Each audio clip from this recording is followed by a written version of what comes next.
हो गया है, बदकिस्मती है हमारी, इसमें क्या ही बता सकते हैं। कुछ चीज़ें हैं जिनको ठीक करना हमारी जिम्मेदारी है, कुछ चीज़ें जो है ऊपर वाले के हाथ में है। कुछ उनको ठीक किया जा सकता है, कुछ उनको बेहतर किया जा सकता है, तो हादसा से बचने की कोशिश की जा सकती है। जैसे रोडों की खस्ता हालत हमारी तो है, लेकिन कहीं कमज़ोरियाँ हमारी भी रहती हैं, ओवरलोडिंग भी होती है, स्पीड में भी होते हैं, तो ये चीज़ें भी थोड़ा देखनी पड़ती हैं, एहतियात बरतना है, फिर ये ऊपर वाले की मर्ज़ी है। तो ये कोई पहली बार ऐसा नहीं हुआ है, सिलसिला चलता आ रहा है। लेकिन आज जो सुबह सुबह खबर आई एक दो जगह से जो है ये जो मतलब हादसे हुए हैं, कहीं ना कहीं मैंने इनको भी कहा था कच्ची नालियाँ कम से कम सड़क के बगल से बनाई जाए। मौसम ऐसा है, बारिशों का मौसम है, जब हमारे यहाँ बारिश होती है तो बारिश अपने साथ मिट्टी लाती है और वो मिट्टी सड़क पे आ जाती है। कुछ जगहों पे सड़क अच्छी होती है, ब्लैक टॉप होता है, लेकिन अचानक से कुछ ऐसी जगह आ जाती हैं जहाँ पे मिट्टी होता है, कीचड़ होता है और वहाँ पे स्किड होने का खतरा रहता है। तो कहीं ना कहीं हादसा से बचने के लिए एडमिनिस्ट्रेशन को कोऑपरेट करना पड़ेगा। ऑलरेडी मैंने 1 महीने 2 महीने पहले इनको बताया था, क्योंकि मानसून का मौसम आने वाला है, बारिशों का सिलसिला होगा, तो कच्ची नाली बनाना हमारा फ़र्ज़ बनता है। तो इन हादसा से रोकने के लिए एहतियात हमको करना है, बाकी मौत बरह के मौत से कौन नहीं भाग सकता है। इससे पहले हमने देखा कि अस्सर में एक बहुत बड़ा हादसा हो, उसके बाद आज ये हादसा हुआ है।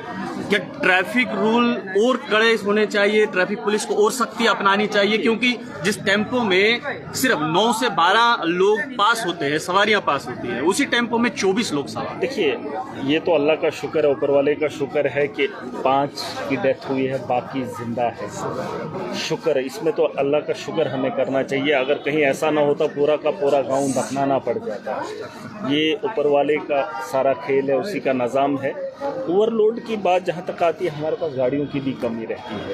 एडमिनिस्ट्रेशन और सरकार को भी इस चीज़ के ऊपर ध्यान देना चाहिए। अभी यहाँ पर इतना रश अगर आया है, ये मजबूरी से आएगी। अगर किसी को घर वापस जाना है तो परेशानी है, अगर गाड़ियों में ज़्यादा सवारी चढ़ रही है तो वो उसकी परेशानी, क्योंकि गाड़ियाँ नहीं हैं। तो गाड़ियों के लिए SRTC बसेस के लिए जो दावे हुए हैं वो दिखे नहीं हैं, वो शहरों के अंदर दिख रही हैं, बाकी गाँव देहात के अंदर ये चीज़ें हैं नहीं हमारे पास। तो कहीं ना कहीं मुझे लगता है इस पे एडमिनिस्ट्रेशन और सरकार को भी काम करना चाहिए, और गाड़ियों की कमी की वजह से जो है हमें, मुझे लगता है, ओवरलोड हो। बहुत सारे लोग कह रहे हैं कि उस इलाके में एम्बुलेंस नहीं है, अगर एम्बुलेंस होती तो शायद जल्दी पहुंच जाते। नहीं, एम्बुलेंसों की कमी तो हमारे हॉस्पिटल्स के अंदर भी है। इस बार हम कोशिश करेंगे, ज़्यादा से ज़्यादा एम्बुलेंसें लाएंगे। देखिए, मैंने कहा हमारी तरफ से जो भी कोशिश है वो हमने करनी है, बाकी ऊपर वाले का निज़ाम है, उससे हम तो टकरा नहीं सकते हैं। वरना आप ही कह रहे हैं कि 22 लोग टेम्पो के अंदर थे, 24 लोग टेम्पो के अंदर थे, 5 लोगों की जान जाती है और बहुत सारे लोग बच गए हैं। मेरे लिए ये सबसे बड़ी बात है ना, अल्लाह का शुक्र है। और इसमें मैं कहता हूँ शुक्राना ही होना चाहिए, वरना एक ही गाँव का इतना बड़ा हादसा, कहीं न कहीं ये बहुत एक बड़ी बात है। और इसमें सबको एहतियात बरतना चाहिए, कोशिश करनी है, हादसाती मौत से पनाह मांगनी है, कोशिश करनी कि उससे बचा जाए। अब ये रोज़ का मामूल होता रहा है, ये खिताई जनाब में पहली बार नहीं हुआ है। ये देश और दुनिया में, चाहे प्लेन इलाके में चले आप, चाहे आप हिली एरिया में चले, ये हादसा सड़क के हादसा से रोड बहुत खराब। हाँ, देखिए, रोड का मैंने कहा वो एहतियात हमको बरतना चाहिए। उसके लिए मैंने ऑलरेडी इनको RNB को, PMJSY के लोगों को ऑलरेडी एक हिदायत की थी 1 महीना पहले। मैंने उनको पहले ही कहा था कच्ची नाली, पक्की नहीं हम बनाएंगे, कच्ची नाली बनाएंगे, ताकि कच्ची नाली जब बनेगी जो पानी आएगा वो जज़ब होगा। अगर हम पक्की बनाएंगे तो वो एक फ्लड की शक्ल में और आगे बढ़ेगा। वहाँ पे क्रश बैरियर या पैराफिट्स वगैरह, मैं वही कह रहा हूँ, फिलहाल कच्ची नाली का मैंने जो बात रखी थी उस पर फोकस किया जाए। इस बार जो है हमने डिस्ट्रिक्ट के कैपेक्स में कल ही हमने जो है यहाँ से पास किया है, उसमें हमने क्रश बैरियर बहुत जगहों पे जो है रखने की कोशिश की है। देखिए, बहुत सारी चीज़ें हैं, बहुत सारी कमियां हैं, उनको पूरा करने के लिए अभी वक्त लगेगा, लेकिन एहतियात हम सबको जरूरी। अभी आज के वक्त में अवेयरनेस कितनी ज़्यादा जरूरी है? देखिए, मैंने कहा एहतियात बरतने के लिए जो इंसान गाड़ी चलाता है उसे ये समझ होनी चाहिए कि ज़िंदगी बड़ी कीमती है और इसका एहतियात करना उसका हर एक आदमी का फ़र्ज़ है। यहाँ बहुत सारे ड्राइवर हैं, इसको हल्के में नहीं लेना है। एक ड्राइवर के हाथ में, ड्राइवर को हम हल्के में लेते हैं, हल्के में, लेकिन उसके हाथ में बहुत सारे लोगों की जान होती है। यहाँ बड़े बड़े ऑफिसर लोग भी ड्राइवर उसकी गाड़ी में बैठ कर चलते हैं, है ना। ड्राइवर को हल्के में आप लेते हैं, ऐसा नहीं है। ड्राइवर को सम्मान देना है, इज्जत देनी है और उसे समझाना भी है और उसे वो खुद भी एहसास होना चाहिए। उसके हाथ में लोगों की जान रहती है, वो चाहे तो नीचे भी कर सकते हैं। साहब ने ये कहा है कि एक गवर्नमेंट इंस्टीट्यूट होना चाहिए जहाँ पे ट्रेनिंग जो है ड्राइवर्स को मिलनी चाहिए। आप देखिए, ये होना चाहिए। ड्राइविंग, वो जो गाड़ी चला रहे हैं, सबसे पहले जान की फिक्र करो। जब आप अपनी जान की हिफाजत के लिए कोशिश करेंगे तो यकीनन आप दूसरों की जान की हिफाजत करेंगे। अब ड्राइविंग इंस्टीट्यूट क्या, उसके लिए ट्रेनिंग भी हो ही रही है, टेस्ट ड्राइव होता है यहाँ, RTO वो जो है वहाँ पे कहीं है ना लाइसेंस वगैरह के लिए, वो तो लाइसेंस है ना, ट्राई वगैरह तो दे ही देते हैं। देखिए ये चीज़ें जो है अच्छी लगती है, बेहतर माशरे के लिए लगती है, उन चीज़ों पे काम करना चाहिए। सबसे बड़ी बात यही है कि अल्लाह का शुक्र है 24 में से 5 की अगर मौत हुई, हम उनके साथ कुछ भी नहीं कर सकते, लेकिन जो लोग जिंदा हैं उनका शुक्राना हम कर सकते हैं। ये बहुत बड़ी बात है। 5 साल की एक बच्ची है छोटी, जिसको कुछ भी पता नहीं होगा, उसे रेफर किया है। देखिए ऊपर वाले सब दुआ ही कर सकते हैं, सही सलामत पहुंच जाए। मैंने डीसी साहब से भी बात की थी, चॉपर के बारे में बात की थी।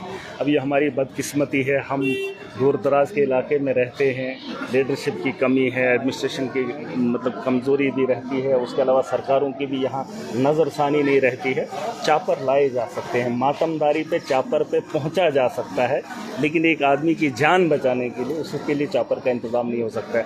आज कहीं ये मौसम की ख़राबी की वजह से कहा एक ही इंजन वाला जो है नहीं लाया जा सकता है। कहीं फ़ौज के से बात हुई थी तो मुझे लगता है डबल इंजन वाला चाहिए था, आज मौसम ख़राब था तो कहीं नहीं आ पाया। 2-3 घंटे तो उसे भी लगते हैं यहाँ लाने में, लेकिन उससे ज़्यादा फास्ट हमारी सर्विस है एम्बुलेंस की, वो 2-2.5 घंटे तक जम्मू में पहुँच जाती है।